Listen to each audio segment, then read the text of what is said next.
Na terceira e última parte da aula pública Opera Mundi, que discute a saúde, Deise Ventura responde a perguntas do público da Universidade Metodista em São Bernardo do Campo, em São Paulo.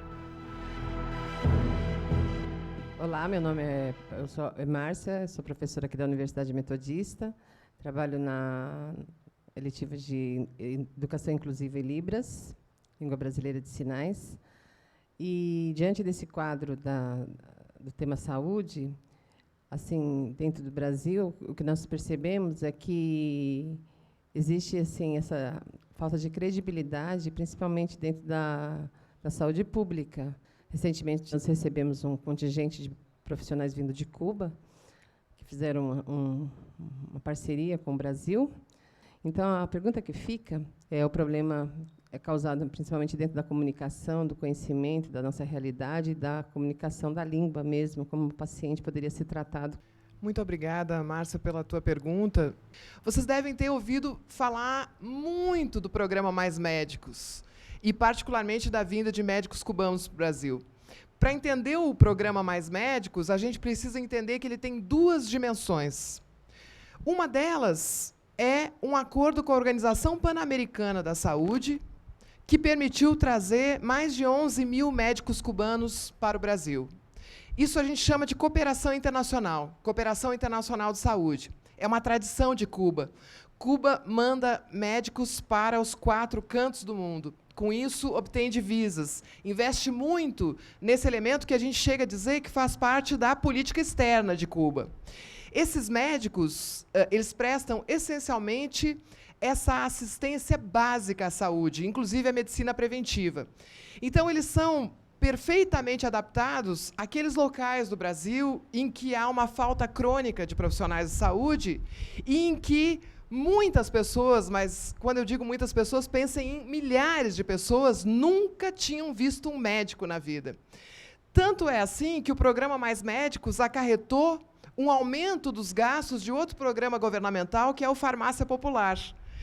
A farmácia popular vende mais remédios porque hoje há mais receitas, porque muita gente que nunca tinha recorrido à farmácia popular não recorria porque nunca tinha obtido uma receita. Essa é uma faceta do programa Mais Médicos que, infelizmente, foi percebida pela opinião pública no registro de campanha eleitoral. Então, a gente não discutia o problema em si. O que fazer com essas cidades, com essas localidades que não têm médico e que tiveram pela primeira vez, graças a esse programa de cooperação internacional, que, diga-se de passagem, é temporário, já está terminando, jamais poderia ser uma solução permanente para o nosso país. Só pode ser concebido, como é no mundo inteiro, a atuação dos médicos cubanos, como uma necessidade pontual. A segunda parte do programa Mais Médicos é uma seleção de pessoas que obtiveram diploma em outros países, nacionais de outros países ou não, aqui há também brasileiros, que fizeram um curso de medicina em outros países, que são um pouco mais de 700 médicos, que vieram para o Brasil, por exemplo, muitos médicos espanhóis que fugiram da crise europeia, que se aprofundou muito nos últimos anos. Alguns outros que viviam em países como o Líbano, por exemplo, mas tinham dificuldades de... O Líbano, que tem um bom nível das faculdades de medicina, mas que tinha dificuldade de revalidação do seu diploma aqui. Enfim, há as mais variadas situações entre esses profissionais que se apresentaram nesse processo seletivo. Essa parte do processo seletivo, ela corresponde ao que já acontece no mundo inteiro. Vocês terão países como a Inglaterra, os Estados Unidos, que têm de 20% a 30% dos seus médicos estrangeiros. O problema é tão grave que a Organização Mundial de Saúde chegou a criar um código de conduta para a contratação de profissionais de saúde estrangeiros. Por quê?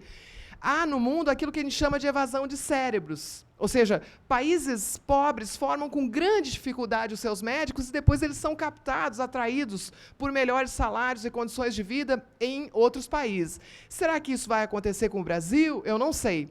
O que nós precisamos enfrentar é que existe uma grande concentração de médicos nas regiões mais favorecidas do Brasil, de um modo geral na região sudeste, mas também de modo desigual dentro de cada região. E esse desafio precisa ser enfrentado não só pelo Estado, mas pela sociedade brasileira. Professora, boa noite. Meu nome é Douglas, eu estudo no 6º período de Pedagogia na instituição.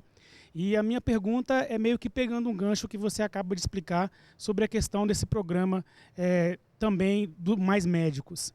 Existe dentro da academia alguma pesquisa no sentido de melhorar as condições para formar o médico brasileiro e esse permanecer nesses lugares que mais necessita? Existem diversas áreas da educação superior em que uma rápida reflexão nos daria a ideia, mais que a ideia, a certeza de que a universidade teria um papel muito importante de mudança da nossa realidade para melhor, a favor dos direitos. Por exemplo, não sei se vocês sabem que mais de 700 mil pessoas hoje são estudantes de direito no Brasil. Nós temos 1 em cada 8 estudantes da educação superior que faz direito. Isso poderia levar vocês a pensar o seguinte, que o Brasil é campeão em direitos humanos, não é? Que o Brasil é um país que tem praticamente um exército de pessoas capazes de defender os nossos direitos. 1 a cada 8 estudantes da educação superior também fazem administração, o que poderia nos levar a pensar que o Brasil é um país muito bem administrado, não é? Em que há uma racionalidade da administração. Se nós imaginássemos que cada um de nós da educação superior pode irradiar conhecimento, melhora, progresso, evolução para a sociedade brasileira, isso seria muito importante. Mas, não é, infelizmente, essa ideia não corresponde à realidade. Muitos cursos que são cursos tradicionais, a medicina é um deles, mas certamente não é o único, tendem a reproduzir uma determinada visão sobre exercício, o seu exercício profissional, o exercício que lhe corresponde. Então, nós precisaríamos, sem dúvida alguma, modificar a educação médica no Brasil, assim como nós precisamos modificar a educação jurídica, assim como nós precisamos modificar diversos campos do conhecimento, para que aqueles poucos que têm acesso à educação superior no Brasil, esse número já aumentou significativamente, mas ainda está muito longe do que a gente desejaria, para que essas pessoas sejam capazes de reproduzir, de difundir uma nova visão de mundo. No caso da saúde, não é muito difícil chegar à conclusão de que o investimento mais importante da formação é a medicina preventiva. É o que a gente costuma chamar de assistência primária à saúde. É a medicina de família, é aquele profissional que conversa, orienta, de preferência no próprio local em que a pessoa reside. Mas também é aquele governo que provê o saneamento básico, que provê a água, que provê as condições sanitárias, que se preocupa em garantir a alimentação das pessoas. Então, ter um médico, assim como ter um engenheiro, um advogado, um biólogo, um jornalista, que é capaz de ter uma visão coletiva, que não vê apenas a individualidade da sua vida e do seu cotidiano, que consegue se ver no grupo e no mundo, essa mudança na educação seria uma mudança radical para o nosso país. Muitas vezes, a gente chega a uma faculdade, mas a gente chega a uma faculdade para adquirir a visão das elites, não é? Apesar da gente ter conseguido atravessar essa barreira. E, com isso, a gente reproduz a nossa condição de exceção. E, muitas vezes, a gente se orgulha dela, não é? De, eu consegui enquanto tantos outros não conseguiram. Claro que a gente precisa se orgulhar dela.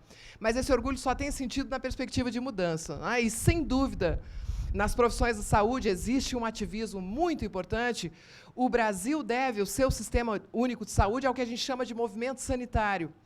Um grupo aguerrido que resistiu à ditadura, que propôs no Brasil, vejam, não é menor a nossa conquista ter um sistema de acesso universal à saúde. Mas essas forças estão hoje exercendo uma verdadeira resistência em relação a outras que procuram privatizar o nosso sistema de saúde e reproduzir essa visão elitista do exercício das profissões de saúde. Olha, eu achei de extrema importância. Eu consegui ter uma visão maior do cenário, né, da saúde internacionalmente e também refletindo essas questões aqui, sistema único, a questão do Mais Médicos, assuntos bem repercutidos, né, na mídia de um modo geral.